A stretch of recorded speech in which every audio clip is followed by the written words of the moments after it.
Então, moçada, ó, mais um vídeo para a gente ir terminando essas primeiras discussões.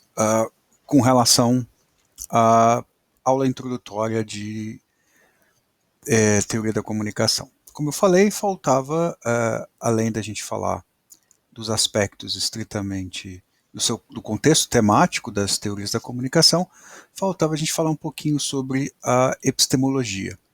Né? O que é epistemologia e o que isso tem a ver com uma teoria. Né? Basicamente, epistemologia, a gente tomou uma decisão também muito inicial, muito simplificada do problema. O problema é mais sofisticado que isso, especialmente na filosofia, mas o que diz respeito daquilo que a gente precisa para poder entender as teorias da comunicação, é como se epistemologia fosse uma espécie de teoria do objeto. Né? Uma discussão epistemológica é uma discussão das condições de verdade sobre os juízos que a gente faz sobre o objeto que a gente está estudando. Né? Então, um debate epistemológico é um debate que apresenta para nós as condições básicas para que a gente possa dizer que uma determinada sentença sobre a comunicação pode ser considerada verdadeira ou falsa. É um debate epistemológico esse. Então, e o que em geral, na teoria epistemológica, funciona para nós como critério de verificação da verdade dessa proposição é o fenômeno que nós estamos estudando. Portanto, dito de modo mais simples, é o objeto da nossa investigação, da nossa reflexão. Então, na física, por exemplo, o objeto são as leis da natureza. Então, se eu faço uma proposição sobre o mundo da natureza, eu verifico se esse objeto sustenta ou não a minha proposição, a pretensão que a minha proposição tem de que esse objeto seja verdadeiro. Então, para você ter uma teoria epistemológica, você tem que ter duas coisas. Você tem que ter uma teoria do conhecimento, portanto, um pressuposto de como é que se estrutura e se chega num determinado conhecimento das coisas, dos objetos, como dizia o Wittgenstein, dos estados de coisa do mundo, né? E você tem, portanto, também isso inclui uma teoria da percepção, de como é que a gente percebe esses objetos, se é através de ideias, através do sentido, se é empiricista, idealista, realista crítica, como o Popper gostava de se posicionar, histórico, hermenêutica, como o Gadamer se propõe. Então você tem uma espécie de teoria de como é que se constrói esses conhecimentos, porque também tem uma teoria do sujeito, uma teoria da consciência, uma teoria da percepção. Geralmente é a verdade para nós. É a verdade que se constitui a partir da minha capacidade de decifrar. Isso desde Kant. Não quero polemizar isso e não é a nossa observação. A segunda coisa é explicitamente uma teoria da verdade, uma teoria das condições de possibilidade da verdade das sentenças que a gente fala sobre esse objeto. E aqui a gente tem um pequeno problema, né? Como a gente tem que ter uma teoria da verdade, portanto a gente tem que ter um recorte, um objeto que a gente estuda, a pergunta mais próxima, mais simples que a gente pode fazer é qual é o objeto da comunicação? E quando se faz essa pergunta sobre o objeto da comunicação, a gente imediatamente cai num problema, certo? O primeiro deles é que, como nós estamos tratando a comunicação desde o ponto de vista das ciências humanas e das ciências sociais, portanto, desde um paradigma não necessariamente hard sciences, vamos por assim, embora a gente possa usar, como toda teoria social, métodos quantitativos, qualitativos, a metodologia não é a discussão nesse momento, a discussão é a natureza do objeto. Então a gente tem que se perguntar, o que é isso, a comunicação de que eu tanto falo? E aí, todas as respostas que as teorias vão apresentar têm problemas. E essa é uma natureza, uma característica do campo. Certo? Todas as teorias da comunicação têm respostas incompletas para o estabelecimento do objeto da comunicação.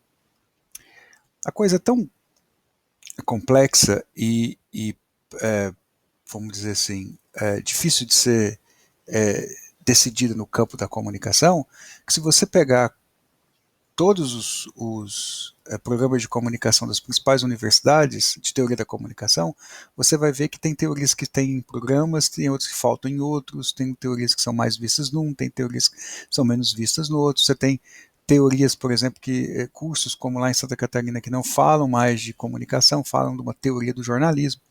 Ou seja, você tem várias possibilidades de definir o objeto da comunicação. né? E essas definições, elas não encontram um denominador comum. Não há uma unificação, não há uma concordância geral e total sobre qual é de fato o objeto. E se você for estudar todas as teorias, como a gente vai ver, cada teoria tem o seu posicionamento para o objeto aí, e quando a gente estudar as teorias, você vai ver que cada teoria tem um recorte distinto do seu objeto. Então, qual é a situação hoje? Imagina, para você ter uma ilustração, para você poder visualizar, imagina que você está chegando na praça universitária. A praça universitária é uma coisa só.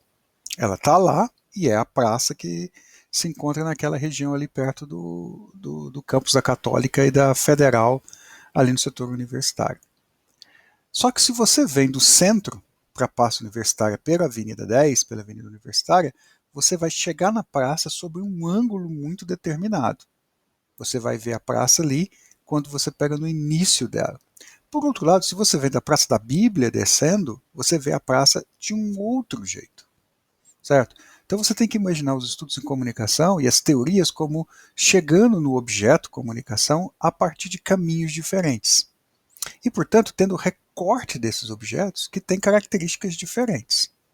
Se eu usasse o mesmo exemplo, mas com a praça do Tamandaré, Tamandaré não, a praça do Bandeirante, você vai ver que uma teoria chega pelo lado da frente do Bandeirante. E aí ele vai achar que a comunicação é o rifle que o Bandeirante segura, ou é a mineradora, a cuia que faz a mineração ali.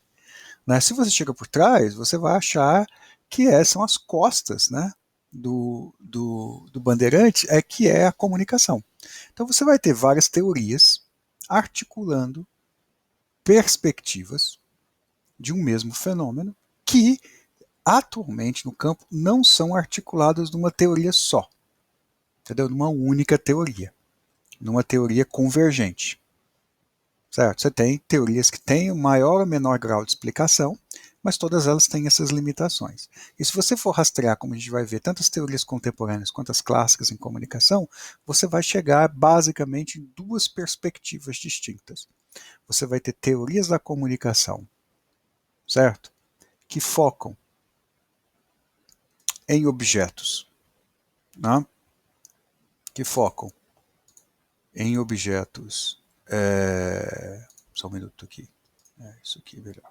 Você tem teorias da comunicação que vão focar em objetos, em aspectos que são aspectos existenciais. Estou chamando de existencial, mas você pode chamar, por exemplo, aspectos das ciências humanas, aspectos humanos, soft, que vão estar vinculados às áreas ou aos elementos das ciências sociais, das humanidades, das artes, da filosofia, ou seja, dessas ciências sociais aplicadas e essas ciências sociais ou ciências do espírito, vamos dizer assim. E são aspectos que realmente estão na comunicação. O sentido, a identidade, a realidade social, essas construções que são aspectos das teorias da comunicação. Por outro lado, você tem aspectos da teoria da comunicação que tratam efetivamente aspectos estritamente materiais do processo, que é o processo de codificação e decodificação, que é o processo de transmissão de informação, que a teoria da informação do Shannon quer explicar como é que você tem menor perda, certo, de informação no trânsito ou no tráfego de uma informação. Você tem aspectos materiais como, por exemplo, as tecnologias. Assim, será que faz sentido estudar o telégrafo e a estrutura física do telégrafo, a eletricidade, para poder pensar a comunicação a partir desse suporte material? Faz sentido você pensar a comunicação a partir de códigos ou linguagens de programação, como codificação, decodificação e esses aspectos? E aí você vai ver que existem duas teorias que vão ajudar a gente a entender, ou pelo menos a ter uma espécie de intuição geral do fenômeno. Uma é a teoria matemática, o modelo dela, e outra é o funcionalismo do Lasso, que também gera um modelo. Nós vamos ver na próxima aula esses dois modelos, e como é que esses modelos se articulam, né, para explicar elementos distintos do fenômeno comunicacional, ou perspectivas distintas da praça da comunicação. né? O ponto é, você não tem uma teoria que unifique os dois. Você tem, por exemplo, um autor como Flusser, que chegou perto dessa teoria, dizendo que a comunicação tem esses dois aspectos, e para o próprio Flusser esses aspectos não são redutíveis um ao outro. O primeiro aspecto é o aspecto da codificação e decodificação, portanto, leitura de informação, leitura e interpretação de informação, seja por coisas, seja por outros seres humanos. Né? Vocês estão ouvindo o que eu estou fazendo e estão interpretando o que eu estou falando. Assim como, de alguma forma, o seu computador está recebendo uma série de códigos que vêm do servidor do Google, do YouTube, para que ele possa processar essas informações em imagens, que foram as imagens que eu gravei, com maior ou menor grau de precisão, mantendo maior ou menor perda, o ruído, né, perda de informação. Essas duas coisas acontecem simultaneamente, mas elas não se reduzem uma à outra. Flusser entendeu isso. Então, um elemento é o elemento do código, certo? O segundo elemento é o elemento da morte. Então, para o Flusser, uma das características da teoria da comunicação do Flusser, que a gente não vai estudar esse semestre, é uma teoria, vamos dizer assim, para a teoria da comunicação 2, porque ela é bem mais contemporânea do que o que a gente vai estudar. Né? A teoria do Flusser, por exemplo, faz isso, diz, olha, a comunicação é ao mesmo tempo codificação e decodificação de informação, mas é também o modo pelo qual a gente enfrenta a finitude e supera essa finitude. Né? Então, escrevendo livros, fazendo filmes, podcasts na internet, por mais efêmero que isso possa ser, a capacidade da comunicação, no seu suporte material, de registrar o processo, dá a ela uma tentativa de a gente criar uma existência para além da morte. E esse é o aspecto, vamos dizer assim, existencial. Enquanto que o aspecto material é codificação e decodificação, como esses processos se dão. Então, o fluxo é só um elemento entre essa tensão. Essa tensão não tem solução. E é por isso que vocês vão ver durante o curso que teorias da comunicação parecem se contradizer uma outra, ou às vezes nem tanto produzir essa contradição, mas parecem ignorar umas às outras. Embora o diálogo entre elas possa ser estabelecido. Mas se você pegar algumas teorias como, vamos pegar uma teoria que mistura, eu vou tirar um exemplo da Cartória aqui, uma teoria que mistura, por exemplo, o pragmatismo do Peirce com o nobo-romeano do Lacan, a teoria do Lacan do imaginário, o real, o simbólico, o imaginário, e trabalha isso com uma associação ao Peirce. Por exemplo, a semiótica. A semiótica tem muito pouco a dizer sobre a teoria da informação, a teoria matemática da informação. E vice-versa. A cibernética discute pouco com a hermenêutica, se você pegar outros padrões que vão trabalhar a comunicação. A linguística, por exemplo, fala da comunicação, a sociologia fala da comunicação, a teoria da computação fala da comunicação. A matemática fala da comunicação, a teoria de sistemas do Luhmann fala da comunicação, a teoria do agir comunicativo do Habermas fala da comunicação. Todas de forma um tanto distinta umas das outras, algumas dialogando, outras se ignorando. Por que isso? Porque dependendo do modo como você enquadra epistemologicamente o problema, você vai dar ênfase para teorias X, ênfase para teorias Y. Né? Todas as teorias tentam, de alguma forma, explicar o fenômeno. E, portanto, tem graus de verdade, porque algumas proposições vão dizer coisas sobre o objeto, porque tem uma teoria desse objeto contida nessas proposições, outras vão dizer outras coisas sobre o objeto que não vão estar de acordo com essa. E você tem esse campo, que é um campo, como é que eu vou dizer assim, não unificado.